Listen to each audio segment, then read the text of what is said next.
Well, I think that the teams we've been playing and the way the press has been writing us up, that we've had a bunch of old ball players on our ball club, and to me this is a big fallacy, and I think that we've proved it in the last 4 weeks after we've won our first 4 games. We're the only team that's been undefeated in the National Football League to date, so we've been rolling right along, and I guess you have to base everything on the fact that Unitas is having such a great year.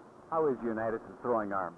Well, his shoulder isn't bothering him this year. His elbow still is, but I think that the shoulder was a big injury that he had last year. He didn't have that zip on the ball that he has this year, and he's got about a 60% completion average going to date, and he's averaging about over 300 and some yards a game, about 350 per game, and this is just fantastic for a quarterback. And he's just picking the defenses apart, and the receivers getting open and catching the ball. And you have been having some problems injury-wise with your receivers. Well, yeah, we lost Jimmy Orr right in that first ball game against Atlanta up in Baltimore, and he'll probably be out for another 4 or 5 weeks. So then a boy by the name of Willie Richardson stepped right in, and he was the player of the week the following week, caught 11 balls against the Philadelphia Eagles, and he's done just a great job. And now Raymond Berry came up with a lame leg a couple weeks ago, and a boy by the name of Ray Perkins, who's a rookie from Alabama, stepped right in and did a terrific job. He's caught a lot of balls, and he's getting open, and he's learning the hard way, but he's learning, and this is the most important thing.